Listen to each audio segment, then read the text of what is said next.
Total বৃষ্টিতে ভেজা ভাই। এই ঘরের যে মাহাজন ক্যান্সারে আল্লাহটাকে সাজিয়ে চলে গেছেন, বর্তমান যে পরিস্থিতি, এই ঘরের মহিলা এবং যে বাচ্চা কাচ্চা পাশের ঘরে গেছে ডরে। এই ঘরটা এমন পরিমাণ ভাঙাচুরা এইখানে পরে এই ভিতরে বন্যা যাবে, একটু ক্যামেরা লইয়ে দিকে এই পানি পড়তে আছে, এই রস এই ঠিক আছে। এই দেখেন এই অবস্থা, এই ঘরে মানুষ থাকতে পারে ভাই? আর যদি জাকাত বিধি গর্তনি থাকতো ঘরে এই অবস্থা হইতো না। দেশের রাষ্ট্রপ্রধানরা এইসব ঘর ঠিক করে দিত। এই ঘরে মহিলা পাশের ঘরে দৌড়ে গেছে বন্যার চোটে, কি করবো দিশে পিছিয়ে না ভাই, বৃষ্টিতে ভিজে চলে আসি ভাই। আমরা কথা একটা অনুরোধ ভাই, 2-4-5 দান না করতে পারেন, ভিডিও বেশি বেশি শেয়ার করে দেন ভাই। আর যদি কোন হৃদয়বান ব্যক্তি চিন্তা করেন একজন অসহায় মা, তার ঘরটা আমরা উঠাই দেবো, তাহলে ভাই আমাকে লাগে একটু যোগাযোগ করেন ভাই।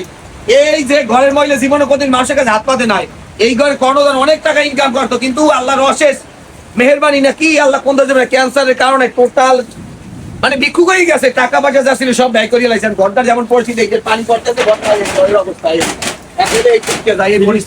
আমাদের কি সহযোগিতা করেন ভাই। এই মহিলা পাশে ঘরে দাঁড়াইছে, গাছ পড়িয়ে গেছে, বাদ বাকি ভাই ঘরে এমনি তো ভাঙ্গা, এমনি গাছ পড়িয়ে ভাঙ্গি গেছে, আমি কাঁদতেছি। আমি চিন্তা করেন না, আল্লাহ পাক রব্বুল আলামিন মানুষের ধৈর্য ইমানের পরীক্ষা নাই। ঘরটার যে বর্তমান পরিস্থিতি, যে পানি পড়তে আছে, এই এক খাজু গাছের রসের মতো পানি পড়তে আছে ঘরের ভিতরে ভাই।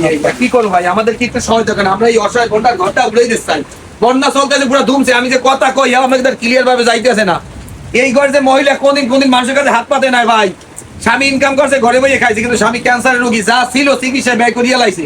এখন ঘরটা এমন করে ভাঙ্গাচুরা, গরু ছাগল হাঁস মুরগি সব ঘরে থাকে না। আমাদের কিন্তু সহযোগিতা করেন, আমরা এই অসহায় মায়ের জন্য একটা ঘরের ব্যবস্থা করিয়ে দেই। আর যদি কোনো ব্যক্তি চিন্তা করেন, আর যদি আমার টাকা থাকতে আমি সহযোগিতা করতে পারেন নাই, ভিডিও বেশি বেশি শেয়ার করে দিই। আমি শেয়ার করি, তার কারণে এমন একটা ব্যক্তির কাছে যাইতে পারে, হয়তো অসহায় মায়ের জন্য ঘরের ব্যবস্থা হইতে পারে। তা ভালো থাকবেন, আসসালামু আলাইকুম রহমতুল্লাহ।